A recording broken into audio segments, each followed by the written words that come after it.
os parece, mientras vais acabando de sentaros en silencio, vamos a ir empezando un poquito, porque el tiempo que tenemos aquí es solo particularmente en compañía de estas señoras maravillosas.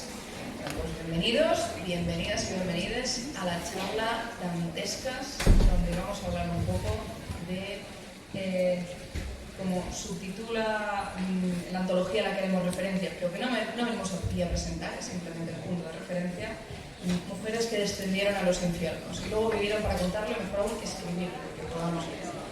Me gustaría comentar antes de nada que en realidad esto que veis aquí no tenía sentido, tenía que ser María Fernanda Cuero, que está enferma y no puede venir. En vez de tener aquí a triplete de escritoras latinoamericanas premiadísimas, maravillosas, tenéis un tercio de intrusismo laboral español, que es bastante problemático, pero que lo hacéis. María Fernanda Cuero, por dar un poco de contexto, que no es solo quien propuso toda esta charla, sino también quien propuso la antología Dantescas, que le da nombre. Son cuentos de mujeres que descendieron a los infiernos porque son mujeres hablando desde el terror, desde la rabia y la visceralidad, desde el siglo XIX hasta el presente. Tenemos a autoras como Emilia Pardo Bazán, Liliana Colanza, Mónica Ojeda, tenéis un montón de autoras diferentes encontrándose en esa narrativa, en ese punto de vista tan visceral que las lleva a contar historias de terror y de fantasía, narrando realidades, para demasiado grandes, y que María Fernanda editó, comentó y comentó todas las cosas. Entonces, ¿quién tenemos aquí para hablarnos de estos temas? Tenemos, empezando por el extremo, a Agustina Bartolita, o Bartolita, yo soy muy de me imaginaba, vale, de acuerdo. Sí, otro punto para el colonialismo. Viene de Argentina, está premiadísima con un montón de cosas. No voy a contar todos los premios que tiene esta señora, porque si no se los ponga tarde, nadie merienda y nadie firma nada. Lo buscáis luego, que los tienen a todos. Puede que la conozcáis por novelas como Matar a la niña, por el recopilatorio de cuentos antes del encuentro feroz, que se realiza en 2020 con 19 barras y un pájaro oscuro, aquí en Navarra. También por la novela El cadáver exquisito, por ejemplo, que es la que podéis encontrar aquí con mayor facilidad y que es de las que también son más conocidas. Tenemos también de 2023 Las Indignas y la Secretaría de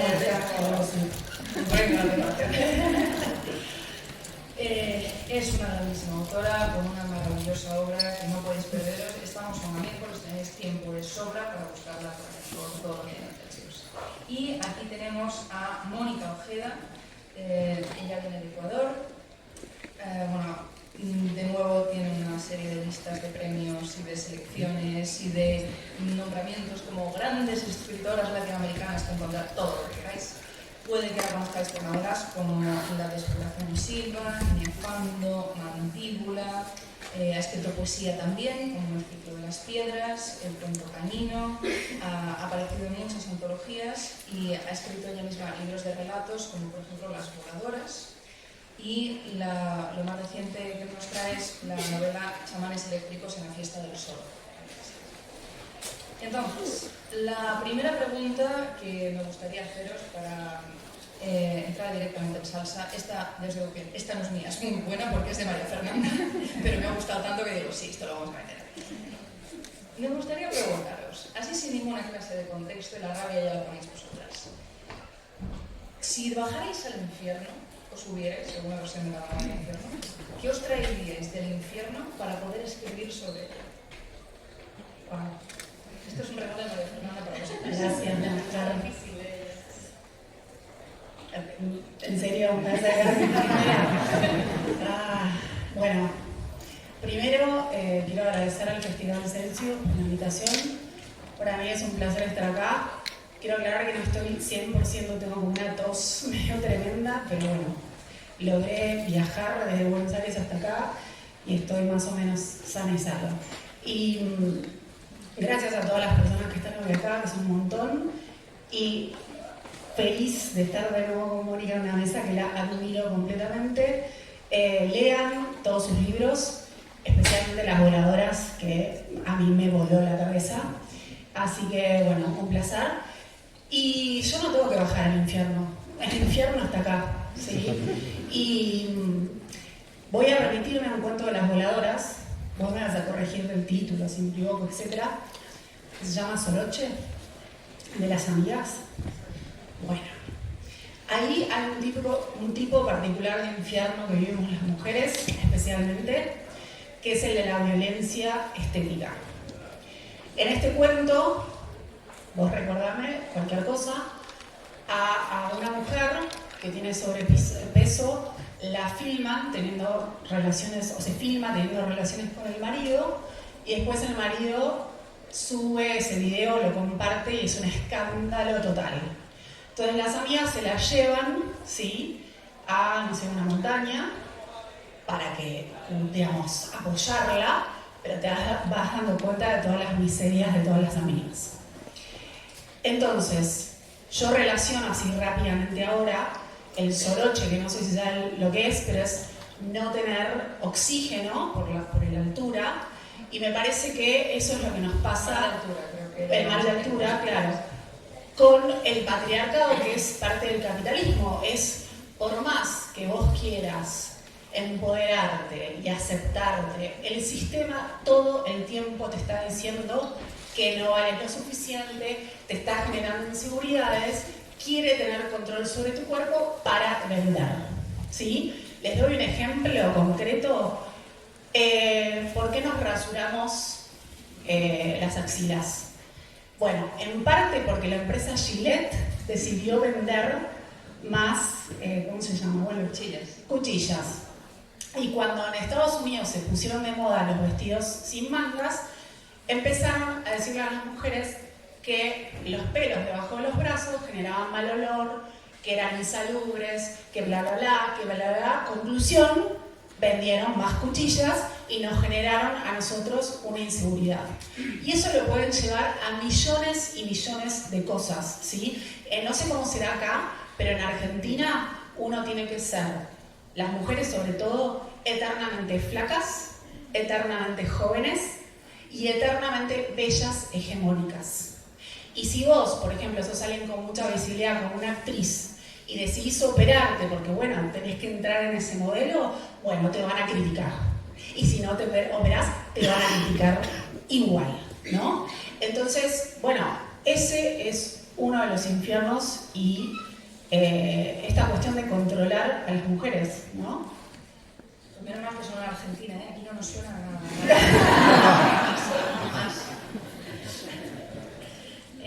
Bueno, eso. Digo lo mismo que Agus. Muchas gracias a todos los que están acá en este momento y muchas gracias al Celsius por invitarme. Qué lujo estar en compañía de estas dos escritoras con las que compartimos tantas cosas. Además de suscribo, y para decir una cosa diferente, pero suscribo lo que dice Agustina, estaba pensando también que a veces relacionamos lo infernal en la escritura, o el infierno, o el horror, o el terror, estos géneros que trabajan con lo macabro, con una imaginería oscura, lo solemos relacionar obviamente con temas que son muy difíciles, como la violencia, y violencia en el amplio espectro, desde la más terrorífica hasta la que parece que no es violencia y que todavía ni siquiera nos atrevemos a nombrar como violencia, ¿no? Pero también me interesa cómo la literatura de terror y a través de la escritura podemos también agarrar algo de lo insurrecto que hay en esta imaginería del infierno, ¿no? Estoy pensando, por ejemplo, ahora mismo estoy escribiendo algo que tiene que ver con la idea del silbido del diablo, ¿no? Esto es algo que está en muchas tradiciones literarias, la idea de que el diablo silba escondido en alguna parte de la noche oscura y de la selva, o detrás de una piedra. Y hay muchos monstruos silbadores que cuando te escuchas el silbido lo primero que haces es asustarte o sentirte seducido por el silbido. Hay distintas leyendas que varían entre el susto, el terror o la idea del silbón, por ejemplo. Pero ahí hay una cosa que a mí me interesa de lo diablesco, y es la idea de que te seduce, ¿no? La idea de que es seductor, y eso que siempre se ha, digamos, endiablado de las mujeres, la idea de que son seductoras, el mal, por eso lo femenino, bueno, se dice que el diablo es mujer precisamente por eso, pero todo lo femenino está vinculado a lo monstruoso por esa razón, por lo de la seducción y muchas otras cosas más. por el exceso de carne, el exceso de cuerpo, que es además innegable en los cuerpos de las mujeres, precisamente porque sangran, porque paren, por un montón de cosas que no se pueden simplemente ocultar, ¿no?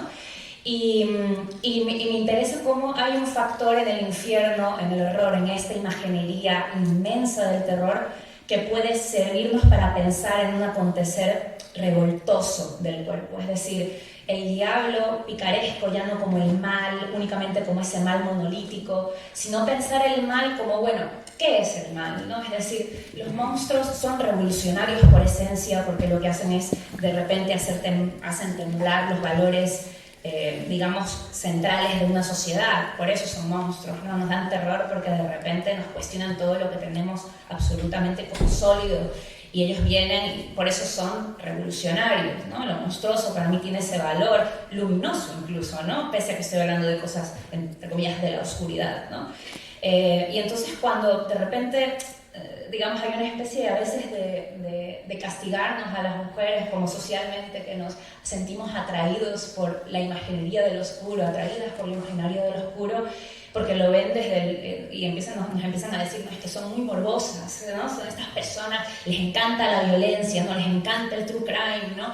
Y hay una especie como de juzgarte, que es el nuevo, para mí es la nueva moralina, ¿no? Una forma de censurar también, una inclinación que se ve desde un lugar como muy plano. En realidad esto tiene muchas capas, y en realidad a través del infierno, en el infierno también hay algo revolucionario, ¿no? Si piensas en el paraíso perdido de Milton, ¿no? El Lucifer de Milton tiene esa parte totalmente revolucionaria, ¿no? Se rebela contra Dios. Bueno, puedes decir, te rebelas contra la monarquía, por ejemplo, y por supuesto que vas a ser un diablo o vas a ser un monstruo, ¿no? Eso, llevarlo al lado femenino, de lo infernal, cuando pensamos dantescas, ¿no? Me parece interesante, ¿no? Vincula ese terror de la violencia, como tú mencionas, es amplia, estética, íntima, pública, etcétera, etcétera, con la posibilidad de ser revoltosos, de ser revolucionarios contra esa violencia, ¿no? Entonces eso, yo me llevaría la imagen del diablo del infierno, en resumidas cuentas, porque el diablo me parece que puede ser muchas otras cosas, ¿no? Claro, ¿esto te bueno, en realidad mientras vos hablabas, Mónica, yo pensaba en la caricatura de la bruja. Se las describo por si no tienen en la mente. Una mujer anciana, claramente sin una belleza hegemónica, ¿no? Montada sobre una escoba. Cómo digamos, la caricaturizaron y la demonizaron, cuando en realidad, si uno se pone a analizar qué está simbolizando esa imagen, es una mujer anciana, porque las mujeres ancianas tenían todo el conocimiento ancestral, ¿sí? El contacto con la naturaleza, podían curar y matar, ¿no? Porque conocían las hierbas, también, bueno, se ocupaban de los partos, ¿sí? Traían vida. ¿Y por qué está en una escoba? Porque, bueno, representa el hogar, ¿no? Barrer el hogar, pero es una anciana que se está yendo, es un cuerpo que está migrando, ¿sí? Por eso la demonizan, porque es una mujer libre, ¿no? Entonces, bueno, digo, nada, me acordé de eso y lo quería decir, ya que estamos hablando de horror.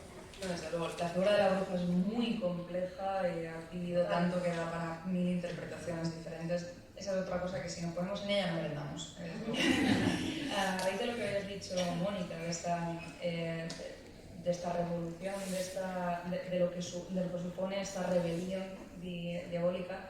Claro, es muy interesante lo que comentabas y lo que habías comentado tú también, de las intervenciones que hablamos que se tienen que hacer en una mujer para que es normativa, implica que la simple existencia de una mujer en su estado natural es irreverente, está en contra de la norma. Entonces, tratando de ser positivas, porque la alternativa sería pegarle fuego a cosas, tratando de ser positivas, esto significa que las mujeres tenemos un potencial para la revolución increíble, porque nuestra simple existencia, tal y como somos, nos lo está poniendo en bandeja. Entonces, os preguntaría, en este terror, en estas narrativas fantásticas donde todo es posible a los niveles más retorcidos y extremos que se nos ocurra, ¿dónde buscáis vosotras la revolución, la desobediencia absoluta, partiendo desde este punto?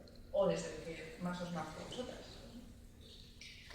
Bueno, partamos de la base que yo fui educada en un colegio de monjas alemanas en Buenos Aires. Entonces, Un abrazo. perdón, quiero decir algo. Quise ser monja y las propias monjas me dijeron no. Yo no soy de calidad. Bueno, nada, o sea, partiendo de esa base, yo la furia que es constante, por lo menos en mis escritos, no en la vida, la encuentro permanentemente en nuestra realidad. Digo, yo no discuto un poco el tema de los géneros porque a veces mis libros, por ejemplo, en Argentina los ubican como ciencia ficción porque algunos son distopías, en Estados Unidos como horror, y yo no los ubico en ninguna parte, los ubico como literatura, punto, porque hay gente que los ubica como ecofeminismo, digo, me parece que hay una hibridación. Entonces, no es que, si bien leo horror y me interesa y leo ciencia ficción, para escribir, no sé, Cadáver Exquisito leí ensayos y me la paso leyendo ensayos, por ejemplo, ¿no? Y para, digo, las ideas las tomo de la vida real. Bueno, de hecho, Las Indignas está basada en mi experiencia en el colegio de monjas. Digo, a mí no me cosieron los ojos como sucede en esta novela, no me cortaron la lengua literalmente, pero sí lo hicieron simbólicamente, ¿no? Esta cuestión de esto, de educar a las mujeres como sumisas, ¿sí? Con el único objetivo, por lo menos en ese colegio, no digo que todas las monjas sean iguales, con el único objetivo era casarte y tener niños, ¿sí?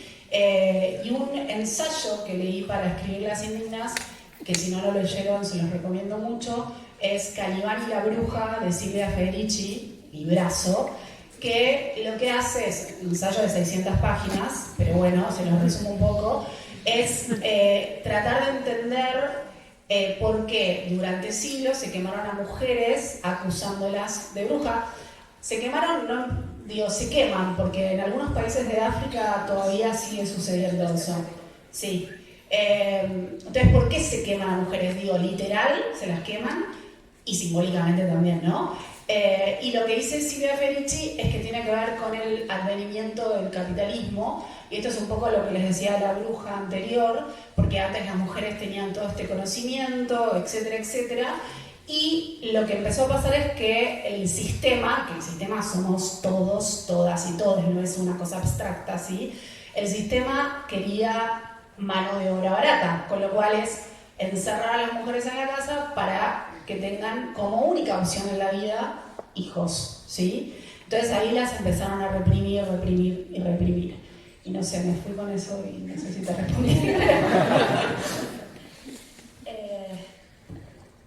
Estaba pensando, bueno, claro, me acordé de María Negroni, que es una autora justo argentina que me gusta mucho. Ella es ensayista, poeta, narradora, bueno, sus novelas incluso para mí son libros también donde hay mucha poesía. Y hay una charla que ella dio hace mucho tiempo y no me acuerdo en dónde fue, en Chile creo, y en un momento ella estaba hablando sobre literatura gótica, que es una de las líneas que ella ha trabajado profundamente, literatura gótica y fantástica.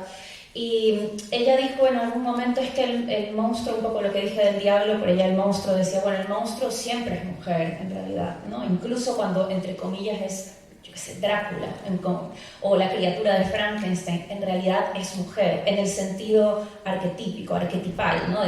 Y también del género como constructo, de lo femenino más bien, ¿no? Es decir, si uno piensa en la criatura de Frankenstein, ¿no? Con toda esa revolución emocional, esa introspección, esa herida con respecto a la soledad y al estar arrancado de algo y necesitar compañía, como lo emocional, además lo emocional exacerbado siempre se ha vinculado a lo femenino, ¿no? Se maneja de repente ese monstruo en el arquetipo de lo femenino. Entonces es muy interesante pensar, cuando pensamos en los monstruos, en el diablo o en la diabla, ¿no?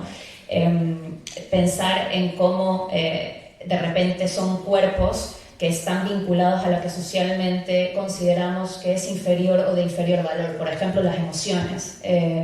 Y a mí me parece interesante en literatura, porque la literatura básicamente es es epistemología emocional. O sea, la literatura nos conmueve y nos remece y nos hace estar durante años pensando en un libro, a veces porque nos hizo un movimiento de la emoción, del cuerpo, que no terminamos de entender. Y por eso agita el pensamiento durante años. Y durante años, y de repente vuelves a leer la novela o vuelves a leer el poema, porque no te ha terminado de cerrar la pregunta abierta o las preguntas abiertas, ¿no? Entonces, la literatura y el arte más bien lo que demuestran es constantemente que la emoción, por ejemplo, es un lugar de conocimiento. Y además que es un lugar de conocimiento increíblemente complejo, no tan unidireccional, ¿no? Entonces estaba pensando en cómo, por ejemplo, a mí algo que me atrae de los monstruos, también como Agus, estoy totalmente de acuerdo en que yo cuando empecé a escribir yo no pensé que estaba haciendo literatura de terror. A día de hoy sé que trabajo con elementos del terror, con elementos del thriller a ratos, a veces con ninguno de ellos, que me gusta la hibridación también como posibilidad narrativa, pero ciertamente tengo una inclinación hacia una imaginería oscura y eso está allí, sin duda alguna. Y creo que lo que me interesa de esa oscuridad o de la imaginería oscura es lo difícil, cómo allí se encuentra todo lo que es difícil de entender. Por ejemplo, ¿por qué deseamos al monstruo? ¿No? Es decir, el monstruo como amplia metáfora, quiero decir, el monstruo pongamos ahí como el monstruo igual sexo, por ejemplo, monstruo igual, yo qué sé, cualquier cosa que consideremos compleja puede ser el monstruo. Entonces, ¿por qué el deseo por las cosas que a la vez nos perturban o nos asustan o nos producen terror, ¿no? Como ahí había un ejercicio especular de me siento atraído hacia aquello que no soporto, hacia aquello que me hace temblar, y esto es algo que me parece como grandilocuente decirlo así, pero que yo lo veo a veces cuando, yo qué sé, por ejemplo, estoy enamorada y no soporto estar con la persona a la que amo durante mucho tiempo porque de repente hay algo que me... Y es como, bueno, nos vemos mañana, ¿no? Pero porque... Y no es porque ya no le quiero ver, es que a veces me ha pasado porque es demasiada emoción, ¿no? Es demasiado. Y de repente voy a mi casa a pasarme toda la noche pensando por qué no he soportado estar con la persona que me atrae tanto, ¿no? ¿Por qué necesito descansar de esto? Porque siento que si no me voy a morir, ¿no? Esa emoción tan compleja, ¿dónde más la piensas si no es en la literatura, ¿no? Y creo que justamente esta imaginería oscura de la que estamos hablando, monstruos, lo liminal, es un espacio filosófico. Y creo que la literatura que la piensa sabe y es consciente de que allí hay algo que es incómodo también, y por eso socialmente a veces es rechazado, ¿no? Porque digamos que no tiene las respuestas ahí bastante claras, ¿no? Hay una cosa, Agustina, que has comentado que me parece importantísimo y simplemente quería hacer un comentario. La idea de que toda la literatura femenina tiene que llevar la etiqueta de esto es ecofeminismo, esto es feminismo y tal. A ver, sí, porque la política feminista va a quedar reflejada en lo que se escribe. También creo que sería muy interesante de qué pasa si cogemos toda la literatura masculina de la historia y le empezamos a poner, bueno, pues Lord Byron es literatura capitalista privilegiada masculina de clase alta y además no sé qué. Si nos ponemos así podemos jugar todos, le podríamos poner. No, perdón, fíjate que yo creo que no hay ninguna feria en el mundo en donde el título de la mesa sea hombres heterosexuales, occidentales, blancos. El título no, las mesas son las cuentas. Sí. Claro, son así.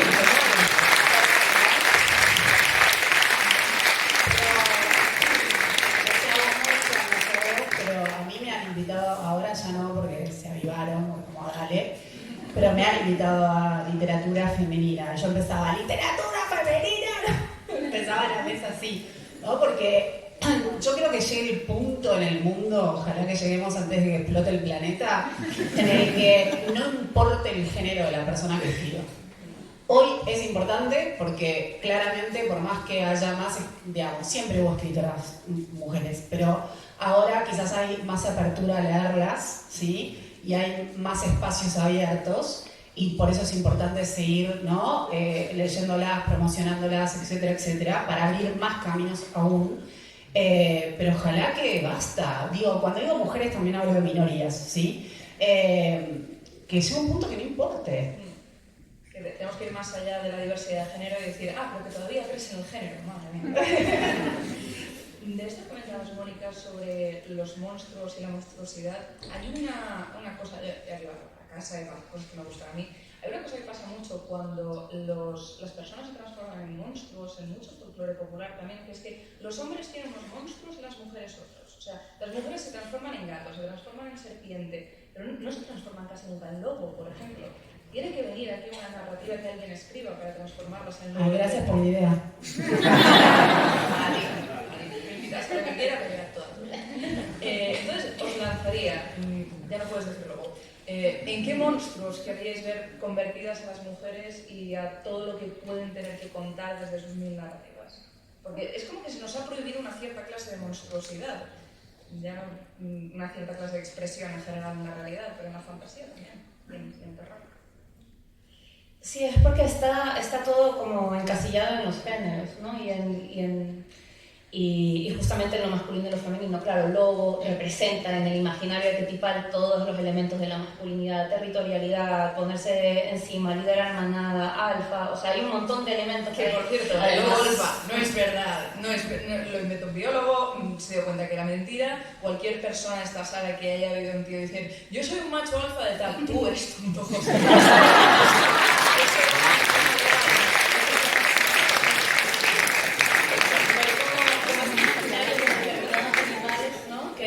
Representarían, entre comillas, ¿no?, determinados géneros. Entonces, claro, a mí me parece que el problema de la imaginación es que no sale de la casilla del binarismo genérico, ¿no? Y lo interesante, o sea, y realmente ese sería el gran monstruo, ¿no? Un monstruo en donde eso de allí justamente esté cada vez más difuminado. No es interesante, yo pienso, insisto en lo que dijo María Negroni, si uno piensa en Drácula, por ejemplo, Drácula tiene muchísimos elementos femeninos pese a ser, entre comillas, masculino. Hay una cosa de hibridación, en realidad, ahí el género de Drácula estrictamente es bastante ambiguo. Y eso, esa ambigüedad, esa frontera encantada, ¿no?, es la frontera de lo monstruoso.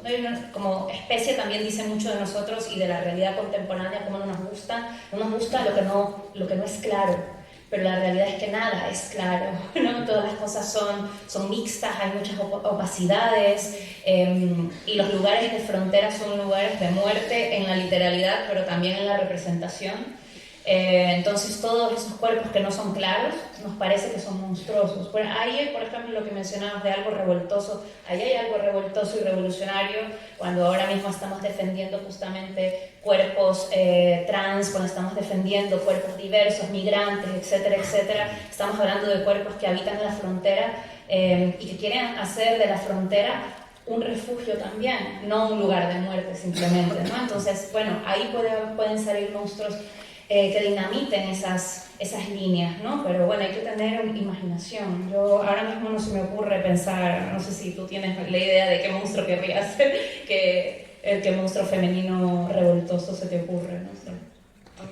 Pero si queréis seguir reflexionando sobre romper el binarismo, a favor. La llamamos a Rowling acá.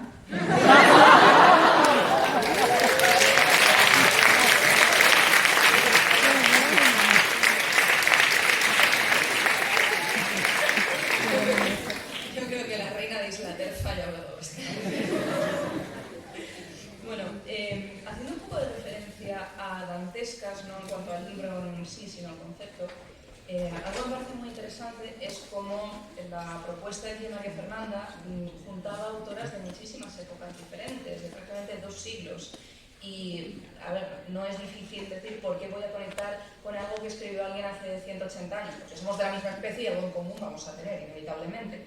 Pero en este asunto de viajar a los infiernos narrando como escritora, me gustaría, si tenéis algún ejemplo, que habláis de conexiones que habéis tenido con alguna narración que hayáis leído de escritoras, a ser posible que escribieran hace bastante, pero si no, con una generación incluso de distancia, que tuvierais ese momento de conexión intertemporal y decir, tú y yo estamos en el mismo infierno y salimos de él, nos quedamos en él. ¿Algún ejemplo, algún momento que hayáis tenido así? Sí.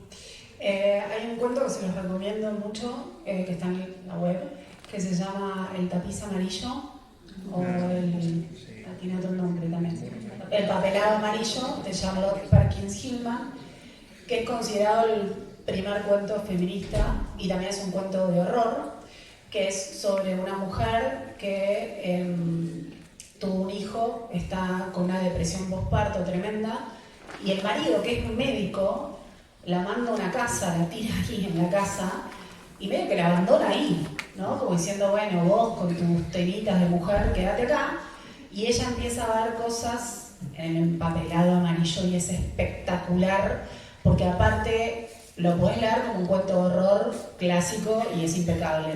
Y lo podés leer, tiene como muchas capas de lectura. Entonces, bueno, ahí yo tuve una conexión grande con ese cuento y también con Siempre hemos vivido en el castillo de Shirley Jackson, que me parece una novela preciosa y que yo, esta es mi hipótesis, para mí es como una reescritura de La caída de la casa Usher de Poe, ¿sí? Pero en clave feminista. Y esa novela la he leído varias veces, la he analizado, lo mismo con el cuento, porque a mí cuando me gusta mucho una obra la estudio, ¿no? Que es también lo que me pasó con tu libro Las voladoras, que por eso lo recuerdo tanto. Como que bueno, intento encontrar la magia, cómo hicieron para escribir esa maravilla. Sí. Sí, el cuento de Charlotte Perkins es increíble, además también porque es un cuento que se puede leer en clave de depresión postparto. Esta mujer del que ve cosas en el papel amarillo acaba de tener un bebé, pero habla de depresión postparto antes de que siquiera se hablara de la depresión postparto. No había el término depresión postparto cuando Charlotte Perkins escribe este cuento, y en el cuento está hablando de todo lo que le pasa a una mujer encerrada, deprimida, sin entender por qué está deprimida si acaba de tener un hijo y se supone que las mujeres cuando tienen hijos deben ser lo más feliz y radiante que existe en el mundo.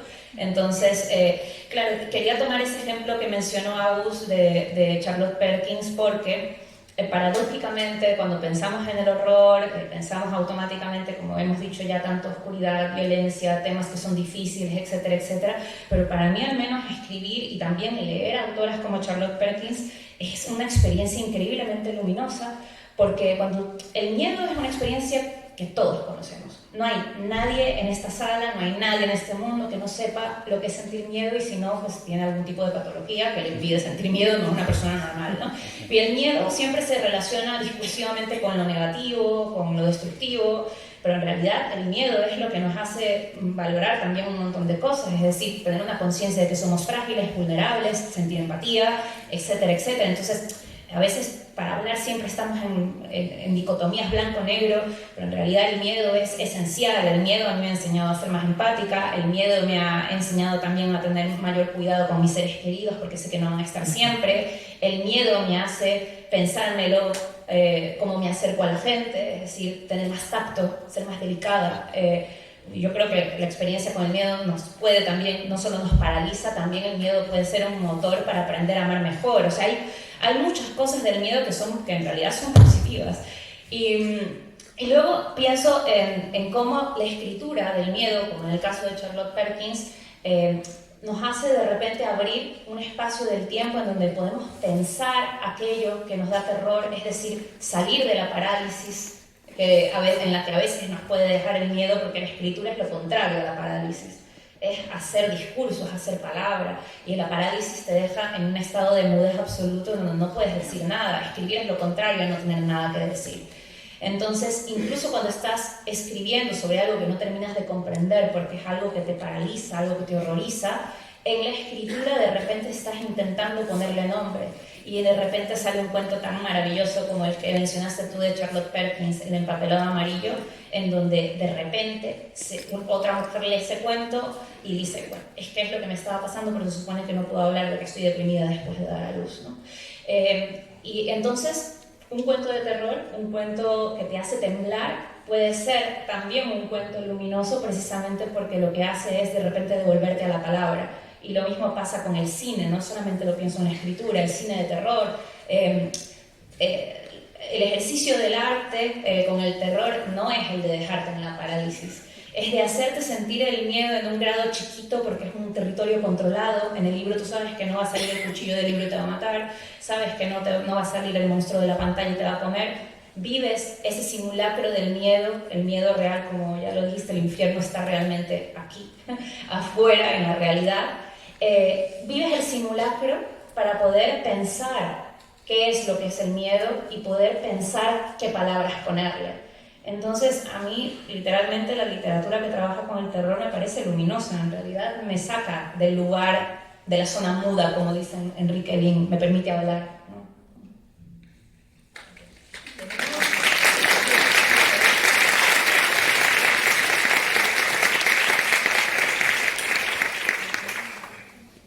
Tenemos un ratito, yo tengo más preguntas, pero si alguien quiere lanzar alguna, ser posible dentro del tema, me gustaría abrir al público. Si no, pues continúo, podemos echar un rato. A ver, al fondo tú de... Sí. Habéis dicho que hay relatos de terror que son para poner palabras a cosas que todavía no lo tienen. ¿A qué os gustaría poner palabras que todavía no tienen? Venga, amplíate el diccionario en 5, 4, 3...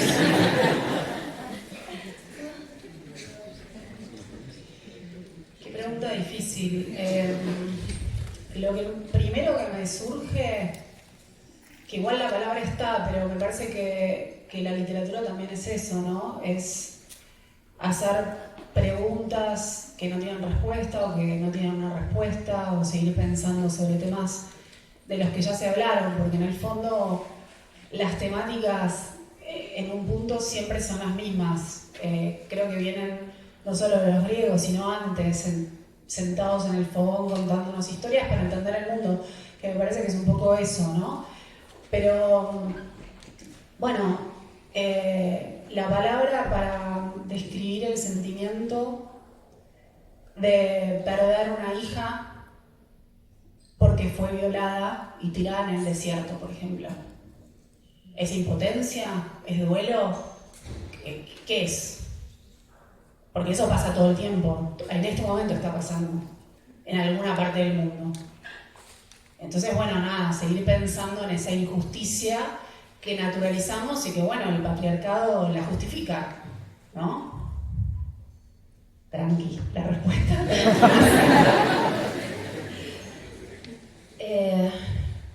Sí, es que es una pregunta muy difícil.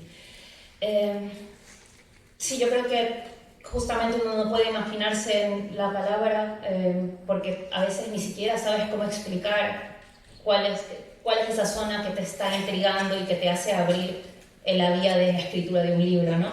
Pero yo creo que podría decir que a mí algo que todavía me atrae, lo voy a decir de la manera más sencilla y llana que puedo, es ¿por qué tenemos tantas ganas de vivir y a la vez le tenemos tanto terror a la vida, ¿no? Y eso lo llevo al territorio del deseo. A mí me interesa mucho el deseo como fuente de terror, es decir, creo que el monstruo genera deseo, creo que el monstruo desea también, pero también deseamos lo monstruoso y deseamos... Entonces, digo el monstruo como metáfora, insisto, no literalmente como el monstruo ahí delante. Entonces, a mí el deseo, por ejemplo, es algo que exploro dentro de mi escritura o he llegado a explorar en sus vertientes más violentas y destructivas, pero también en sus vertientes más tiernas. Entonces, ese contraste de por qué, como dice Raúl Zurita, de cómo podemos ser capaces de abrazar a alguien y al segundo golpear a alguien. Es decir, ese contraste entre la ternura y la violencia, a mí es lo que me asusta del mundo, porque a mí me encanta vivir, adoro vivir, me encanta leer y tal, me encanta estar en el mundo y sin embargo también le tengo terror al mundo. Cuando escribo estoy siempre en esa zona sin palabra concreta para hablar sobre el horror y la belleza que es estar en este mundo, ¿no?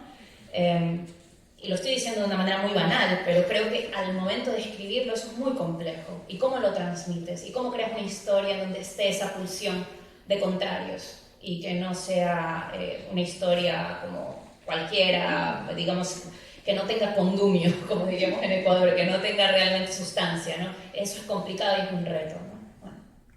La próxima vez que veáis un post diciendo ¡ay, necesitamos una palabra con los japoneses para hablar de la luz entre las hojas! No, necesitamos esto. ¿Alguna otra pregunta por aquí? Quería preguntar, en los últimos años se ha visto un auge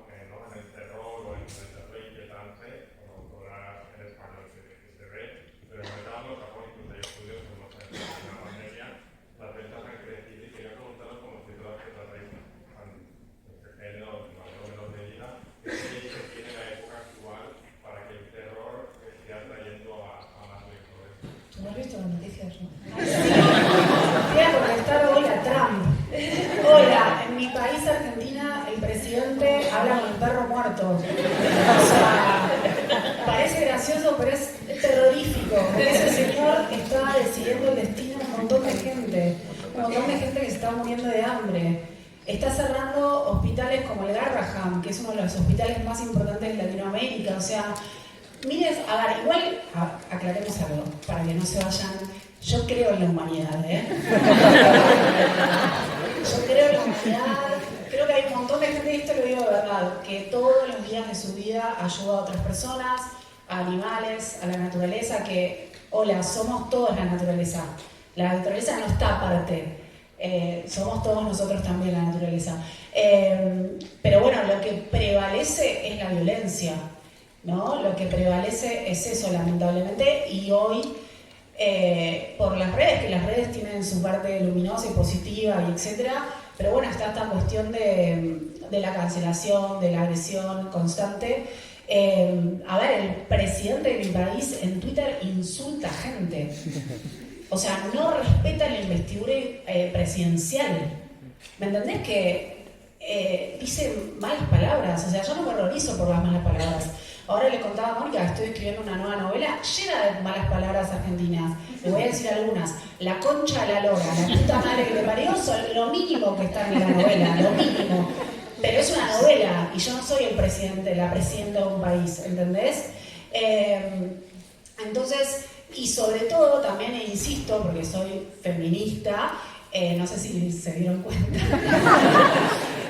que ser mujer en Latinoamérica también es terrorífico en un punto, y lo digo desde un lugar de total privilegio. Soy una privilegiada, pero a veces, y creo que esto lo conté en una charla que estaba con vos, voy a contar algo que me pasó a mí. Me pasó a mí en México. Tenía que viajar de Tulum a Cancún. Es un viaje en auto de 1 hora.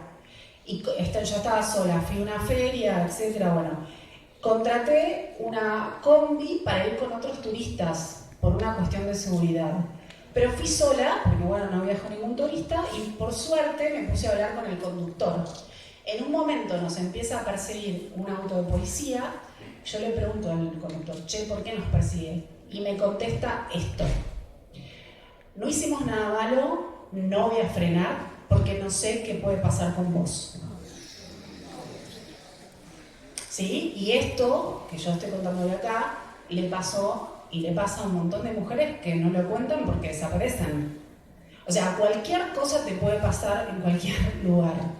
No solamente en Latinoamérica. Miren lo que está pasando en Irán y en Afganistán. Las mujeres en los años 60 podían votar, podían trabajar, ahora no pueden salir a la calle prácticamente. No tienen ningún derecho. Un animal no humano tiene más derechos que una mujer en Irán y en Afganistán. Entonces, bueno, no sé cuál era la pregunta. Bueno, eso. Por tanto, el impulso sería quemar contenedores, pero eso nos queda muy claro. Bueno, sí, que bueno. Mónica tiene que contestar. No sé. No, sí, totalmente. Eso. Bueno, claro, como dice Agus, porque yo creo que la literatura y en general el arte nos permite realmente ensayar lo que en otros espacios es imposible sin que te cueste la vida. Entonces, creo que hay una razón por la cual la mayoría de espectadoras de True Crime son mujeres. Esto es una cuestión de estudios de algunos países, en donde en algunos países concretamente son más mujeres las que miran True Crime. En mi casa, en mi familia, mi hermana y mi madre cuando yo era chica prendían el Discovery Channel no para ver, digamos, los documentales de animales, sino porque había un momento en la noche en donde había lo que en esa época eran True Crimes de Discovery Channel, ¿no? Y hay una razón por la cual, pese a estar aterradas, estamos mirando estas cosas, y es porque esa representación en un lugar seguro del miedo que tú vives todos los días, o constantemente, o en muchas ocasiones, te permite en ese quiebre de tiempo hacer algo que no puedes hacer en tu vida diaria, que es pensar en ese momento, porque no estás pensando mientras estás siendo seguida por la noche, estás caminando a tu casa y te está siguiendo alguien, no estás pensando, estás asustadísima y no puedes pensar, pero cuando estás viendo esa representación sí puedes pensar. Puedes decir, a ver, ¿qué es lo que yo haría si estuviera en este momento? ¿Qué tal? ¿Y por qué este hombre le está persiguiendo? ¿Y qué está pasando aquí? El arte nos permite reflexionar lo que en la vida no hay tiempo para pensar. Entonces, creo que se escribe terror y estamos escribiendo terror precisamente para pensarlo. Y en Latinoamérica, sí es verdad, yo hablo de Latinoamérica, que es lo que conozco más y además la literatura que más conozco. Históricamente las mujeres han escrito textos que no se llamaban cuentos ni novelas de terror porque era un género absolutamente considerado no literario, pero en realidad si pensamos en las grandes autoras latinoamericanas, desde Elena Garro, a Victoria Ocampo, a Nuña Somers, a María Luisa Bombal, todas tienen textos. La Amortajada de Luisa Bombal, una mujer enterrada que está hablando desde la tumba. Y si pensamos también en otro tipo de literatura, Juan Rulfo, ¿no? Obviamente escribiendo Pedro Páramo, un montón de muertos hablando, ¿no? Entonces, siempre ha habido, especialmente con el caso de las mujeres, han elegido sin decirlo el género de terror en Latinoamérica para hablar de determinadas cosas. Entonces, creo que ahora mismo lo único que ha pasado es que, como estamos en otra época y la recepción ha cambiado, de repente ya las mujeres no tienen miedo de decir, sí, estoy trabajando con elementos de horror, de repente lo dicen y lo pueden reivindicar sin sentir que se les va a menospreciar literariamente por ello. Pues con esta reflexión vamos a tener que dejar porque nos hemos quedado sin tiempo. Muchísimas gracias por venir. Os recuerdo que